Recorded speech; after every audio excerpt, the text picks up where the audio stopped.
Okay. Hi, everyone. Good evening. Thanks for showing up.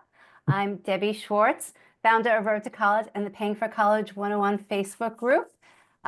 We have an interesting session tonight.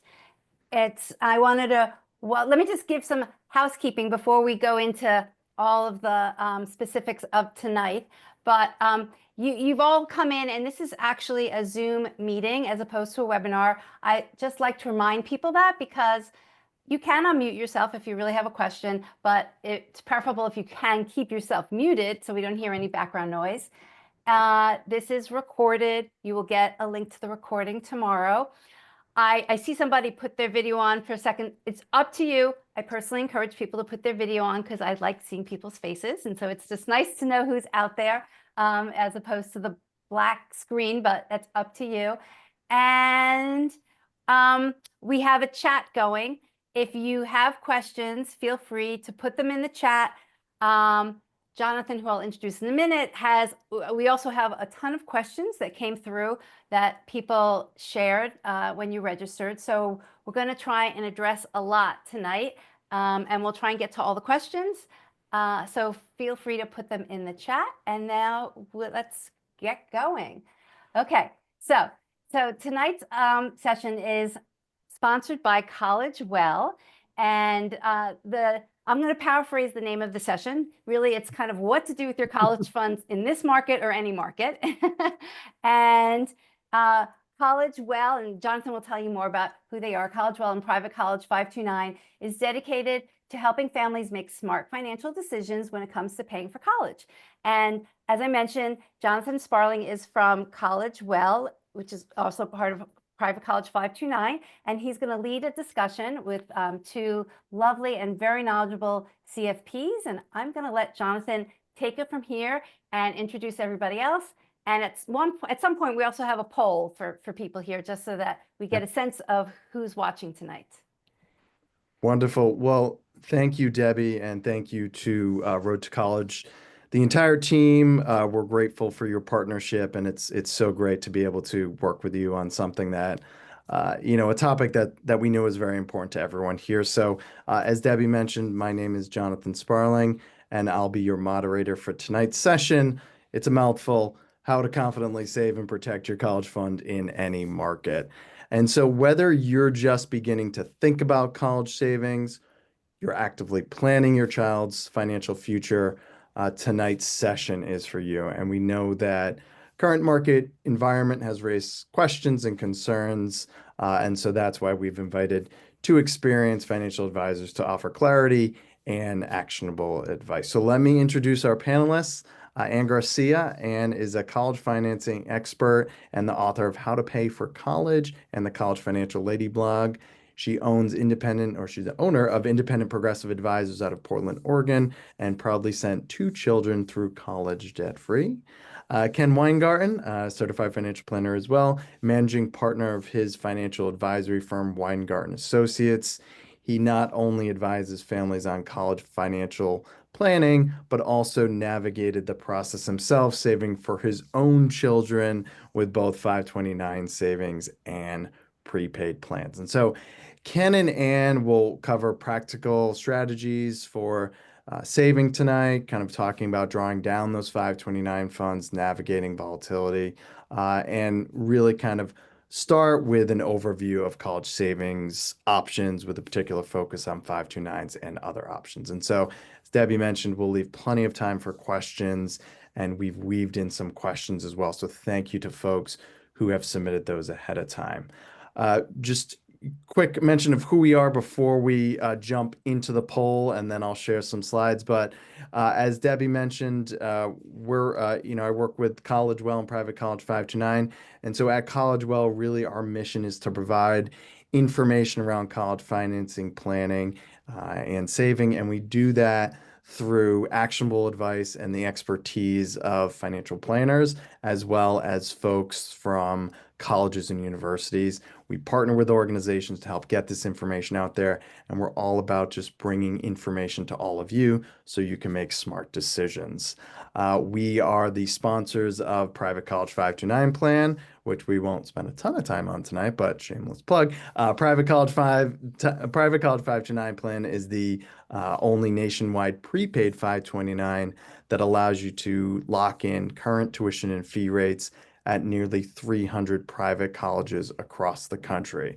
So we work with a number of institutions in many different states, no state residency requirement to enroll in the plan and save. And it really is an opportunity for you to protect against tuition inflation if your child is considering one of those institutions. So more on our site, collegewell.com or Private College 529. And if you'd like a deep dive into the plan, we offer plan overviews on a weekly or bi-weekly basis. So with that, before we jump into the session, we're going to start with a quick poll just to get a sense of where folks are kind of from your age. What is the age of the child you're attending this webinar for? And if you have multiple children, choose the oldest. Second question, are you also saving for college for younger children? And then third, what is your relationship to the child? And so parent, grandparent, or other.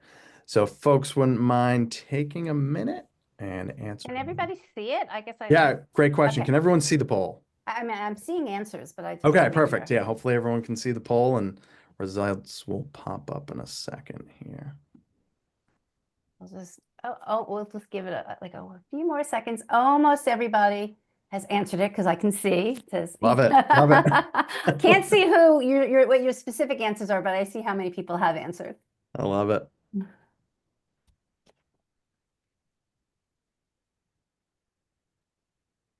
But actually, well, if you've already answered, I'd love to always know if anybody wants to put in the chat where they're watching from. It's always nice to kind of get a sense of, what state, what time zone. It's excellent. Yes. All right. Welcome from Denver, Brooklyn, another New York. Excellent. Washington, New York, New York. All right. Richmond, Virginia. Great. Here are my West Coast people. There you go. We got some West Coasters in. There you go. Okay, I'm going to end the poll because we got 80% participation. Is that Perfect. good? That's perfect. Okay. Okay, let me share the results. Can you guys see it? Absolutely. Okay. Great. So we've got folks, certainly folks 16, 17-year-olds and 18-year-olds, majority, but some folks 14, 15-year-old, and we got some folks with younger children, which is great. And I'm sure that some of you have younger children as well that you're thinking about saving for as well. So a good mix of folks here. All right, and then I think we can go. All right, yep, okay, we have children younger, and it looks like a good smattering of folks that we're saving for. Perfect. All right, well, let's jump right in. I'm going to go ahead and share my screen here. We tested this earlier, so it should work.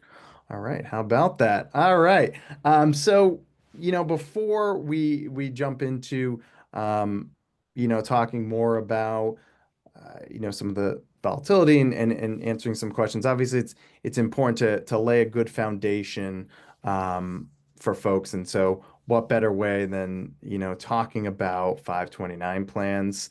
But, and as we'll mention, there's other options besides 529s, but this really is the gold standard. And so, Anne, I'll start with you. Talk to us about 529 plans.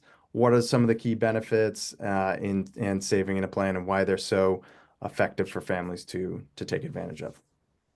Yeah, they are absolutely the best way for the vast majority of families to save for college. A 529, if anyone's unfamiliar with it, is a tax-advantaged college savings plan. And there are always two types of tax benefits that you get. One is tax-free growth, and the other is tax-free withdrawals for college expenses. And many people get a third tax benefit, which is a state tax deduction or credit for your contributions. And when you add that all up, that can lead to the end result where you have, 30 to 50% more money available for college than if you used a taxable account, where where you're paying taxes on the withdrawals, not getting any benefits for the contributions and whatnot. 529s come in two primary flavors, so to speak. There are savings plans and prepaid plans. The majority of plans are savings plans, and a 529 savings plan works a lot like your 401k, where you invest money in it on an ongoing basis. You choose an investment portfolio from a menu of options, and your account grows based on the market returns of those investments that you have. Now, with a prepaid plan, what you get is the inflation rate that's associated with the plan or with the schools that are associated with the plan. Sometimes that's more than what you get in a savings plan. Sometimes it's less, but it does tend to be a more consistent number. 529s are a great vehicle for college savings because they're flexible and they're easy. When you set up an account, you're an account, you set it up as the account owner, your child is the beneficiary. It can be used at any school that they go to, not just in the US, but many international schools as well. It can be used in addition to college. It can be used for tuition at private K-12 schools. It can be used for apprenticeship programs. It can be used to pay off student loans. And now if you have excess money after your student is done with college, it can be rolled over to a Roth IRA. So lots and lots of benefits to them, and they're incredibly easy. Excellent. So, one of the questions that came in right off the bat, and this, it was actually submitted ahead of time, figured perfect spot for it, but and we'll get into some of the other options in saving for college and utilizing funds, but can you talk a little bit to having a 529 plan right now over plain, just kind of a vanilla savings account, especially if the child or the teenager will be in college within a year or two. So is, is there something to consider there? How does all that fit in? And I guess I'll kick it over to Anne again, and then maybe Ken, if you wanted to add anything else. Yeah, I feel like this is a question that we get a lot from parents who are close to college. And really, a lot of it depends on, how much money you're talking about. If it's $1,000, it may not be worth the effort. But if it's more than that, and in particular, if you're in a state that gives you a tax benefit for your contributions, if you go and take that savings account and put it into your state's 529 account, and then you automatically get then you automatically get the state tax deduction, the state tax benefit that you're offered, which is a form of additional return that you're getting on that money. Not only that, but right now when interest rates are high and you might be earning 3.5–4% on your savings account, the difference between tax-free savings and taxable savings can be a significant amount. If you're in the 22% tax bracket or the 24% tax bracket and you have state tax on top of that, you're giving up a third of that interest that you earn every year in taxes. And so yeah, a 529 can still be beneficial over a savings plan, even if you're close to college. And you do have choices beyond just investment portfolios in 529s. Most of them offer either what's called an FDIC insured account, which is basically like a high yield savings account within your 529, or some form of stable value fund, which is a guaranteed investment that earns an interest rate that, again, is comparable to a high yield savings account, but it's tax free. And so you end up keeping more of the money. And I guess along that same line, another question that came in referencing guidelines. And so, is there a guideline or best practice when it comes to how much of your 529 should be in cash is the question as your approach freshman year of college. And I know you kind of alluded to it already, but is there any type of like set guideline or typical, advice? And, so that was another question that came in there. Yeah, it's, I would say the answer to so many financial questions is it depends. Sure. But I think in the case of, right now we benefit from high interest rates as savers. So you could have a good chunk of your money in in the high yield savings version of your 529. But one of the things that's really beneficial about 529s is the age-based or target enrollment portfolios. And if you're in one of those, you're already, as you're close to college, you're already in pretty safe investments. You know, the risk of having too much of your money in cash is that you're not going to keep up with tuition inflation. You know, your high yield savings account at 3.5% or 4% is not keeping up with college tuition that's inflating at 5 or 6% annually. So you are, you know, if you keep too much in cash, you are losing money over time. And that's where those bond portfolios that you have in the target enrollment or age-based portfolios can give a little more juice to your portfolio. Yeah, absolutely. Perfect. While still being reasonably conservative. Right. Absolutely. Excellent.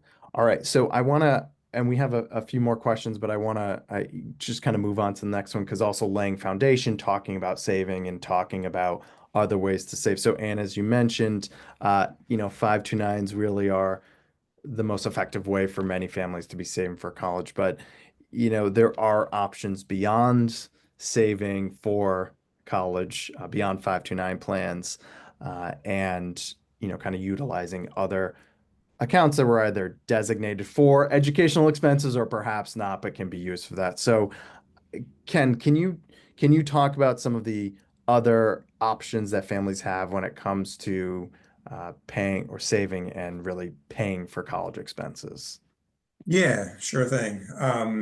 And before I kind of go through this, I think it's probably important for folks to really think about, well, what is the goal here? Like we're talking like college may be the goal, but how much as the parent are you willing to contribute towards your child's college savings? And I bring that up because, over my 20 plus years of doing this, I've had some folks walk in here and say, well, I've got 3 kids. Let's assume they're all going to go to, elite private colleges, which means, today you're probably with, room and board over 4 years at some of the more expensive schools. You're probably talking $100,000 a year.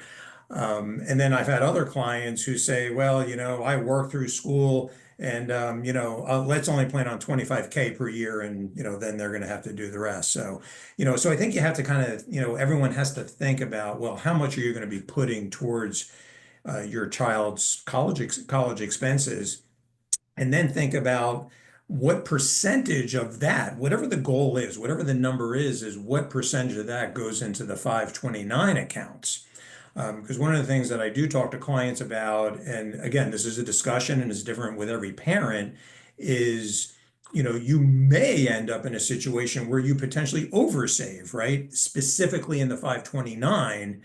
And if some of that money is in one of these other accounts that folks see on the screen, it may give you a little bit more flexibility with your money. So let's talk about some of these other accounts. The first one listed here is a custodial account. And this is basically an account which is it's a regular brokerage account effectively, but it's in your child's name. And so legally, it would be in the child's name. And then when they are a minor, one of the parents would be listed as the custodian of that particular account. Some of the advantages of that is you can pretty much invest it in anything you want. You're not tied to any of the age-based options that you see in 529 plans. So you can buy exchange traded funds, mutual funds. You can pretty much do what you want.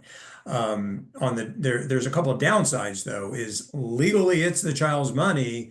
So when they reach the age of majority, if they're not going to be going to school and there's a lot of money in there, that's their money. And, whether it's 21 or whatever the age is in your particular state, legally you kind of lose control over that money at a certain point in time. So if you've put too much in there, there is that risk.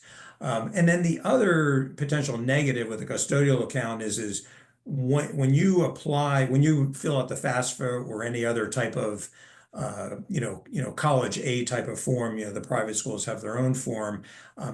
Specifically with the federal government is they look at those accounts a little bit differently than a 529. So that the custodial accounts might hurt you a little bit more when it comes to potentially getting financial aid if there's a lot of money in those custodial accounts.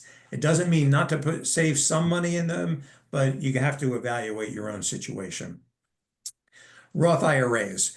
Well, I'm going to editorialize a little bit here. The term IRA is individual retirement account. So I'm not a huge fan of this. Yes, you can make your annual contributions to a Roth IRA. Yes, you can withdraw those contributions, not the earnings, but you can take out your own contributions without any type of, tax impact. Roth IRAs, in my opinion, are meant for your retirement savings, not necessarily for a child's. If you're an older parent and let's say you're 60 years old, for example, and you have minor children that you're saving for, is it a possibility to use a Roth IRA and you've already hit age 59 and a half? Yeah, sure. I think that should potentially be on the table. But in general, I'm not necessarily a huge fan of using a Roth IRA.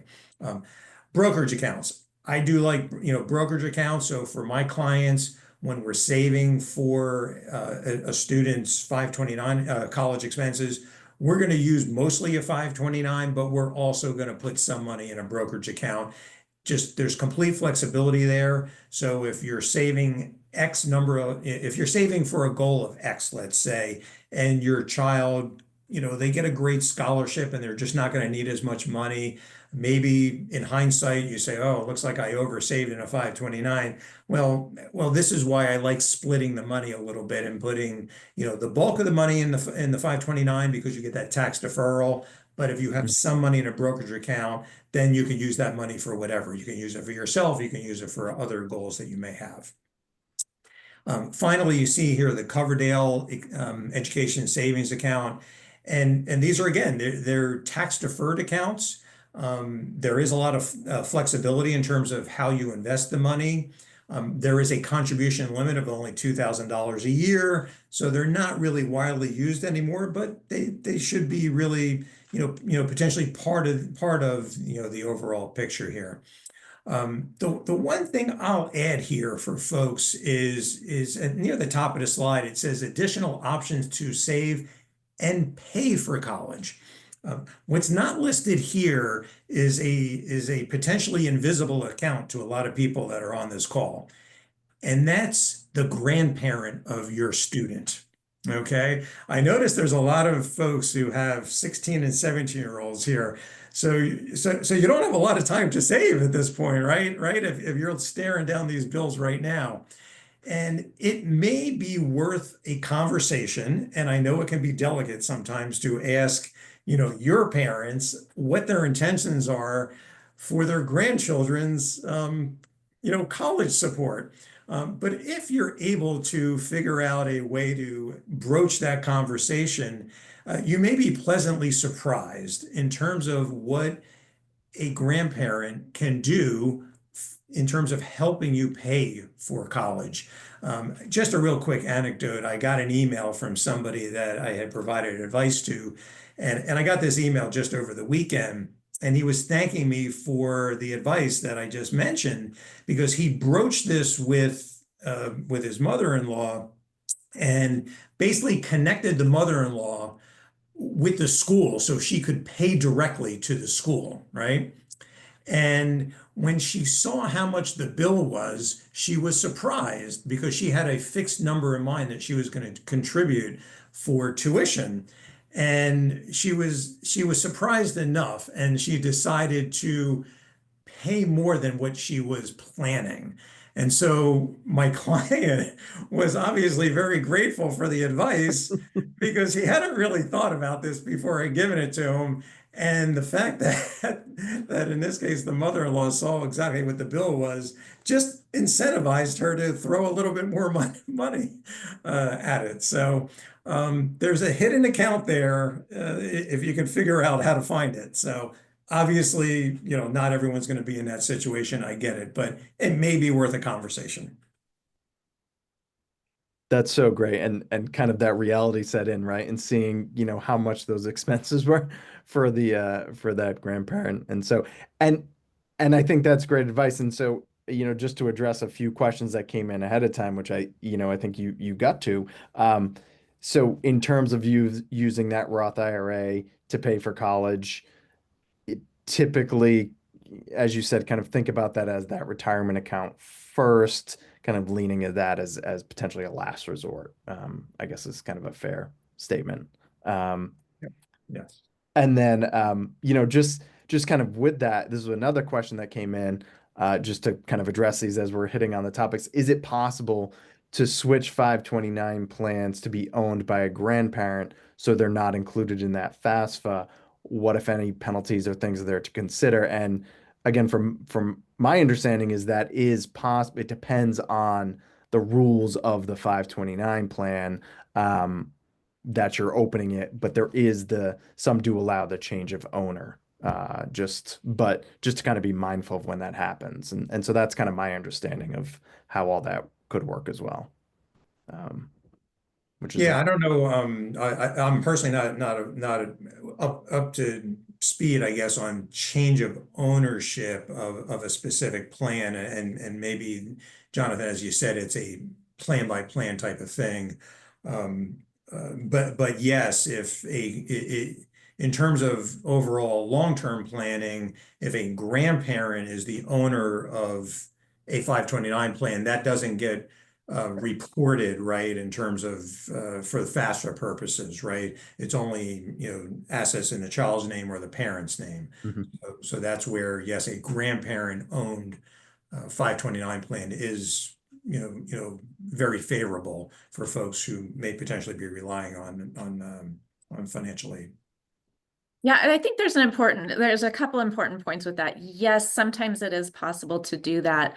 But it also, the desirability of doing so depends on a couple of factors. One being, is it really enough money that it makes a difference? And is your kid actually eligible for financial aid? I often see people with very high incomes getting in really complicated strategies, like giving the 529 to the grandparents when they weren't going to get any financial aid anyway because of their own incomes. And in that case, it doesn't really matter.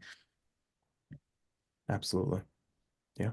And then just a kind of another one that came in, a question right now that came in terms of putting 529s in grandparents' names. Does it have to be a relative? Our question was, our children don't have any living grandparents. I assume people can open 529s for anyone they choose, right? Doesn't have to be related. And the answer to that is yes. So it's just that named beneficiary. Yeah, but there's a little bit of complexity around that, which is if that money is extra and you want to change the beneficiary, you are limited on who the other beneficiary, who you can change the beneficiary to. Absolutely. Perfect. Excellent. All right. We'll keep the questions coming. We're going to keep rolling along. So we kind of laid the foundation already, 529 plans, and then also other ways to save for college with some other options that are available to folks. And some of you have probably been saving in them already. So let's transition to talk a little bit about volatility. And, certainly we've heard from a lot of families on our end, and there's been a lot of news and there's been a lot of headlines and a lot out there about volatility. And the questions coming in from families: should I stop contributing? Should I pull back? And we recognize it can be a very scary thing, certainly as folks are starting to kind of get closer to that drawdown period, students with older children.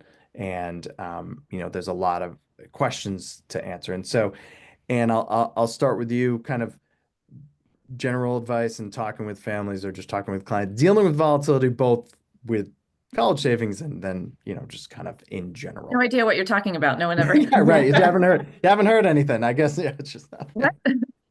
Well, this is why I think it's so important that when you invest, you think of what your actual risk profile is and invest according to that. If you are very close to college, you are not in a position to take a lot of risk with your investment portfolio. If your child is very young, then a risk that you're taking is maybe not taking enough risk to make sure that your savings stay ahead of inflation and that your money does the work that it can do. But one of the beauties of 529 plans is you are limited in how much rebalancing you can do. You can only change your investment options for your current balance in your account twice a year. And if you look at what's happened the last couple of months, sometimes the best strategy is doing nothing, because if you had not rebalanced your portfolio over the last few weeks, we had a nice big rally this week, and the S&P 500 is up more than 10% versus a year ago today. So you are still in really good shape if you didn't rebalance.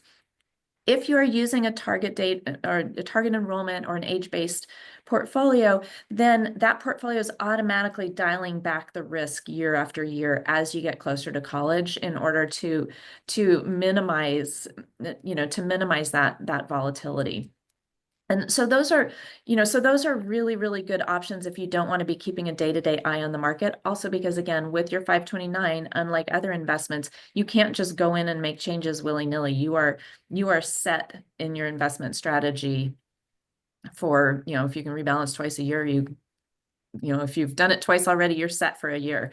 And so, think about where you are in the journey. Most of you are parents of high school students, based on the poll responses. And so your investment should be pretty conservative, because the most important thing is not losing money. And, and that's a point where prepaid plans can make a lot of sense, and getting, moving some of your existing 529 balance into a prepaid plan. But if you're concerned about risk, it's worth taking a look at what you're actually invested in your 529, because again, if you're close to college and you're in an age-based plan, you're probably not taking a lot of risk in your investments. And anytime other than 2022, when the stock market and the bond market were both down, you're probably in better shape than you think you are if you're in an age-based portfolio and just hearing news headlines and not looking at what your account balance is. I think that's so great and such good advice, and kind of some of those guardrails that are built into 529 plans already. So, and you kind of alluded to this already, but just to, one of the questions that came in, is there anything that we can do with the investments in our 529 to potentially reduce loss? And so I think you kind of alluded to, if it's in that age base, it might already be reallocating. Yeah, and you can look under the hood of that and see what those are actually invested in. It can take a little bit of digging depending on the plan to see what the actual underlying investments are. But you have a choice of investments. There are the target date, target date or age-based plan funds, but there are also individual funds by asset classes. And like I said, almost every plan has a version of either an FDIC insured or a stable value fund, where if you are that concerned about market volatility, those are great places to park your money right now, because interest rates are high. And so you're going to get a decent return on those as well. Absolutely. And then just another question that came in and talking about, along the same lines, but just kind of saving in general, thinking about changing your saving strategy as your child is near high school graduation into the start of college. And so again, both of you have touched on this a little bit, but is the 529 could still make sense, but is it just kind of taking a look at that asset allocation and making sure that it's knowing that you're going to draw down soon? Is that kind of as they're in high school and kind of moving, or starting high school and moving into college? Do you want to take that one, Ken? Yeah, so, I do, kind of like to look at this, going back to the first thing I said, like, what's the goal, Right. is really thinking about how many children do you have, right? And what are the age of all your children? So if you have one child and your child is a junior or senior in high school, right? That money should almost certainly at this point, in my opinion, not be exposed to the stock market and that level of volatility, because you've got this very definite goal now, an expense that's staring you in the face in the next 1 to 2 years. And the money that's going to be distributed or paid out to quote unquote pay for that goal, like you have a definite time horizon. It's like the next 4 to 5 years.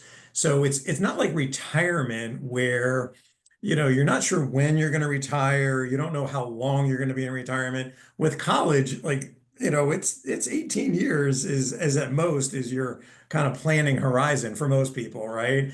And then it's like 4 to 5 years to distribute. So, you really got to think about that. Now, if you have a high school student, junior, senior, but then there's younger siblings, depending on the youngest child, maybe there's actually a bigger time horizon here. And so maybe you don't have to have all of your money in that FDIC insured option within the 529. Maybe you can have a little bit of equity exposure I think it really depends on your own sort of appetite for risk and just understanding when the money is going to be used and knowing what's coming behind your oldest child, basically. So. Excellent. Wonderful.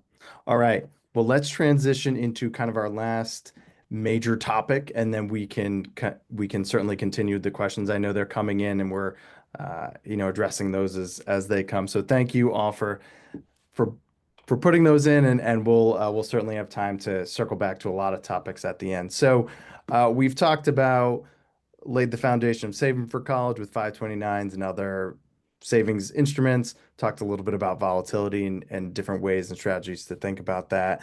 So let's transition into talking about using 529 funds. And so many of you are getting close to using funds. And for this, we're going to focus on 529 funds. So let's talk about distribution, how and when to use your college savings, what things you should consider, and including timeline for distributions, overlaps with college billing, and things like that. So, Ken, I'll start with you in terms of just talking about using those 529 funds and what folks should be aware of, as many are on this call are going to be using them pretty soon.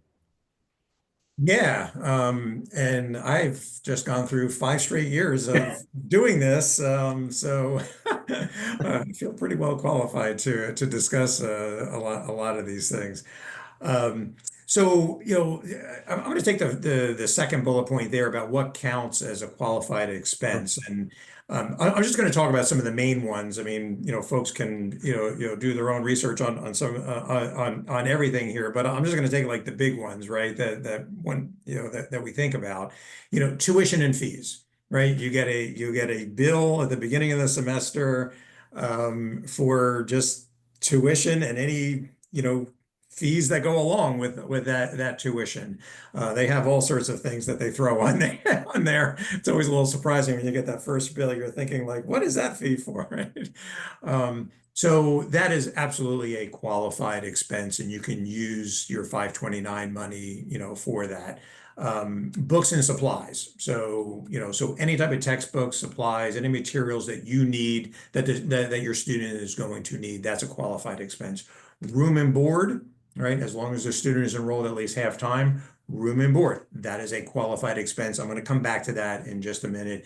And computers and technology. So any type of, laptop you have to buy, software, internet access, as long as it is, specifically for their use in school. So those are the big ones. There's a few other ones that I don't want to take time at the moment to go into.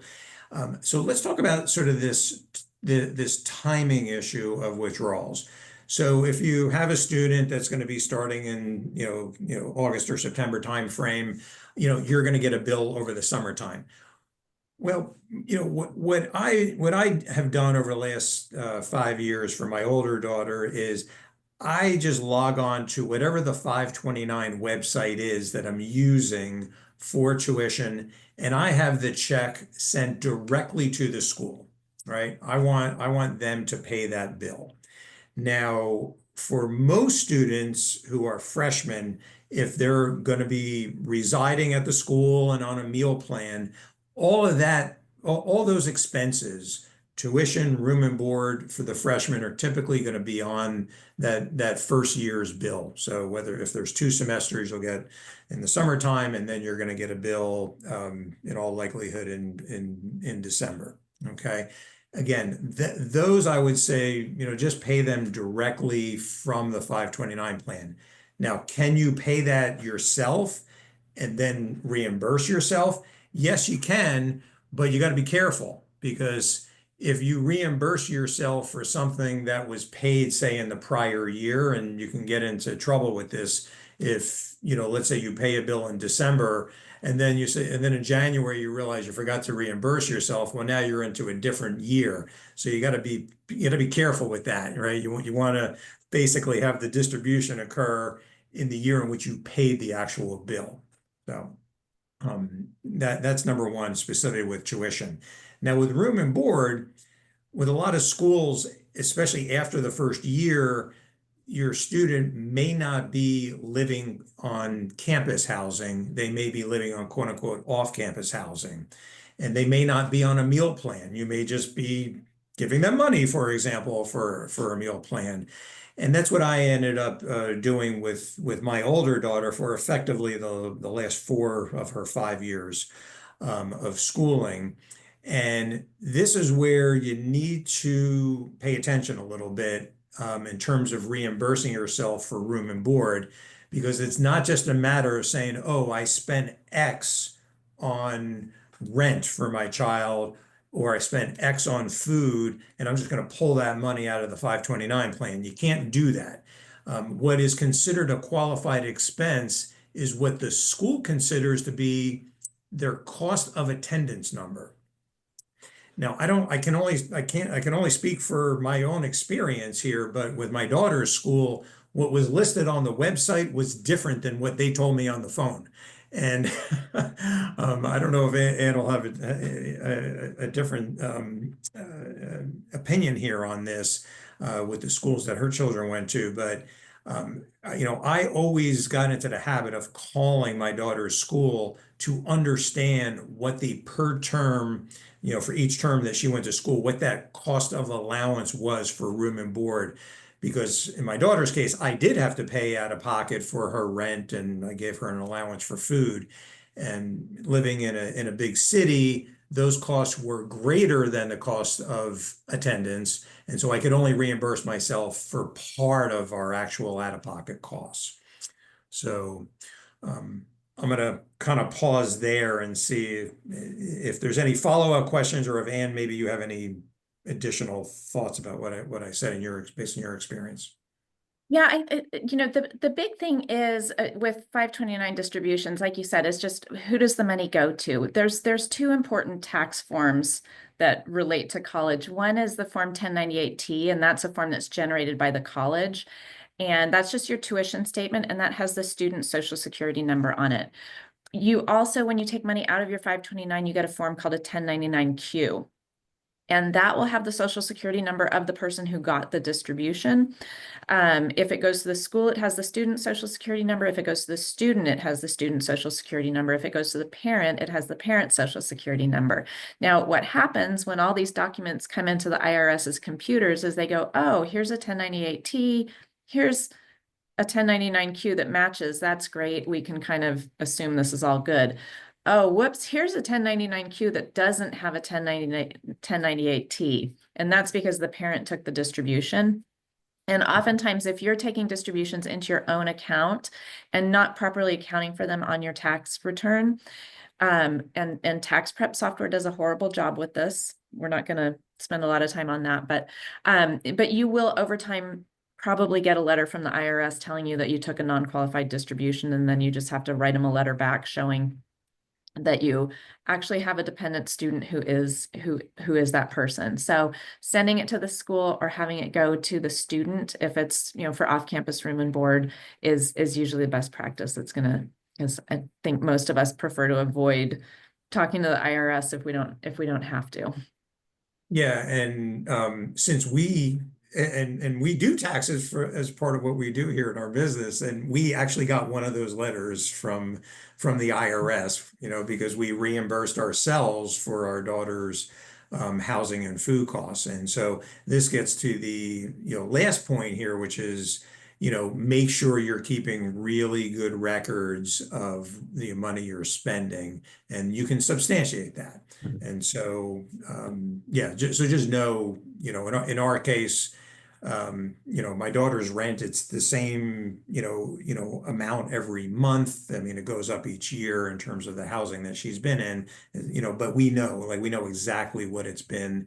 And yeah, and because I've kept good records of whenever I've called her school to say, what's the cost of attendance number of, or cost of attendance number for a room and board. And I've been writing that down and keeping that, in computerized fashion. So when we got that notice, I was, my wife happens to be a CPA, and she was the one who responded to the IRS. I was able just to give her all that information, and she wrote the letter, and that was that. So, so as Ann said, you could potentially get a notice from the IRS on this issue. Don't freak out; it's not a big deal. Yeah. I think, an important point to think about when it comes to spending your 529 is how much are you going to spend each year? And so many families I talk to say, well, I'm just gonna spend out all my savings and I'll figure out what to do when it's gone. And I would strongly recommend against doing that. There are a couple reasons. One is if you're going to be taking out any student loans, the amount that your student can borrow is capped every year, and they don't get extra for not borrowing it the first year. The second is you can't claim the American Opportunity Tax Credit unless you have some out-of-pocket or non-529 spending. So you could be leaving tax credit money on the table if you're eligible for that. So definitely don't do we'll just spend our savings and figure out what to do when we get to the other end of it. You do want to balance that out over your 4 years. Yeah, and along that same line, and for both Ken and Ann, there were a question about, not I guess only spacing out, but also is there an advantage of waiting and taking distributions for later years? And so I guess, could there be an advantage to, if let's say you don't have funds to cover all, is there any potential advantage in waiting and perhaps not front exhausting, but backloading the 529 or waiting for later years? So any thoughts on that? Well, I think, part of it is looking at your family. Most families have more than one kid, and so there may be overlap years when you have two in college, and you're definitely going to want to have more $529 available those years, because the amount that you can spend out of pocket probably isn't going to be that different. You're just sometimes going to have all of it for one kid, and sometimes it's going to be divided over a few kids. So I think that's something to be mindful of when you're planning your distributions. The other is any kind of outside scholarships that your student gets. Sometimes those are 1-year scholarships, sometimes they're 4-year scholarships, sometimes they're scholarships that they become eligible for later in their college career. So you might, as you get closer to college, you're going to have a better sense of what money is going to be available to you when, just based on, again, your own family and external factors. Like that. There isn't one right way to do it, but there are plenty of wrong ways to do it. And I think just circling back to the advice of making sure good record keeping, staying on top of these things, much like so many of you have already been doing on the front end of planning for college and keeping good records and spreadsheets with where you're applying and those forms and getting all of that information in, and then submitting the FAFSA on time and submitting the profile. If you have those 529s, just kind of doing the same thing as well. So I want to transition to some other questions that we've had, just kind of, I guess, rapid fire questions, some that came in up beforehand and others that have come in throughout the session. So one question that we've had from a few folks, different flavors, but same theme. Advice on selling rental property to pay for college. His family has always thought about their rental property as the college fund. And so thoughts on that opportunity, or any other clients that you've worked with that have used or thought about that rental property and sold to help to maybe pay for college expenses? So I had that situation once with one client where they basically inherited the rental property from a parent, and in their case, we did sort of what you have to be careful about is if you're selling a rental property, you may have a big tax bill, and so if you're also trying to get some type of financial aid or qualified for financial aid, you got to be very careful about when exactly you sell that rental property. Because if sell it too close to when you're going to be applying for the FAFSA, you may be reporting much higher income, in the wrong year, basically, right? Because FAFSA, they're looking at so what they call the prior year to when your child, starts college, but basically the prior tax year of when you actually, fill out the initial FAFSA. So, you got to be a little bit careful with the timing of when you might sell a rental property. So with our client, because they were a long-term client of ours, we sort of, figured out when the right year was to sell it, that it wouldn't impact them on FAFSA. So it's more of a timing issue, whether it's a rental property or whether it's any other asset where you could have a gain on it. So I'm not making a comment as to whether you should specifically sell rental property or real estate to pay for college. It really could be any asset that might have tax implications. Yeah, and I think the other important thing with a rental property is if it's one you've had for a while, the tax bill for selling it could be quite large. So, just think about, is selling it going to actually get you enough money to pay those college bills versus continuing to have the cash flow from it during the college years? Absolutely. I had one question come in about whole life, assuming whole life insurance. So not sure if either of you kind of dive deep into this, but I'll throw it out there. Any thoughts about whole life insurance? Does it make sense to borrow against the cash value and pay yourself back than to take a student loan? So I guess the question specifically is if there's using the cash value of a whole life insurance plan versus taking a student loan. And I would maybe throw out using that to paying for college expenses in general. So any thoughts, or have you had any other clients that have thought about this as well? So I'm not a big advocate of life insurance for paying for college savings, but if it's a policy that you already have, that you're considering as a tool to use for it, I think the important thing is to look at what the impact on your life insurance benefit is before you do it, because if that is also your life insurance and something happens to you, then that can put your family in a not so great position. I mean, the nice thing with life insurance is you can take that loan and never pay it back, and not show any income. For it. But the direct student loan that the student takes out isn't a terrible choice to make for paying for college either. What I've you never not used do it. is acquire a whole life policy for purposes of paying for college. And I'm just going to add, I've never used that strategy, so I don't have a whole lot to really, add to what Ann says. I think my general philosophy is in alignment with what Ann just said. So, sorry.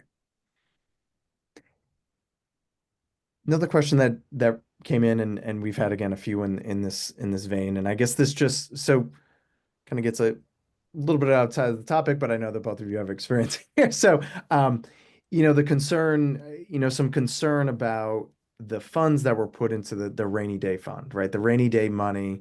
Folks didn't realize that until recently, putting that money into a savings account will be looked at as an asset and could potentially hurt us when applying for financial aid and FAFSA. And so, I guess, and I'll throw it out to you, and Ken, you can certainly, but, I think just talking about, although those assets are looked at, can you talk a little bit about the level that they're looked at, and it might be okay?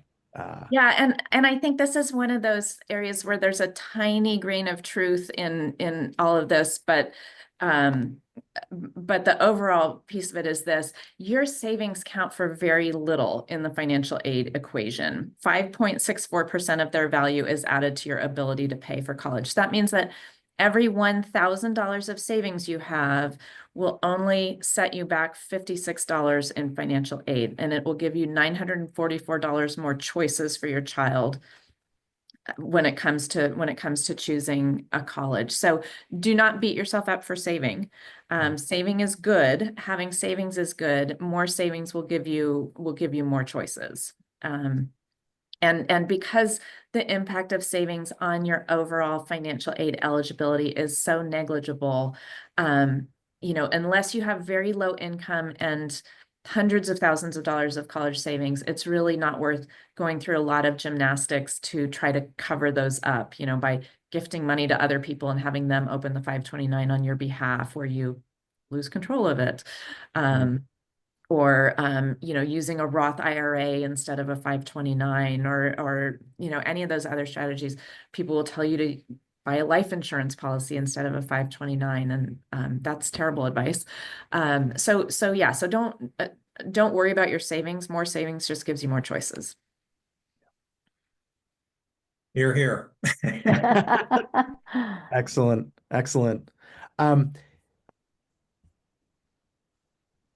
So Debbie, I'm looking through questions right now. I know we've got about 5 minutes left. I want to be mindful of everyone's time, and thank you all for the questions. Thank you again to Ken and Ann for. I know we've tackled a lot of themes here. I'm looking through, so let me know if there's any that. So, Jonathan, earlier Yeah.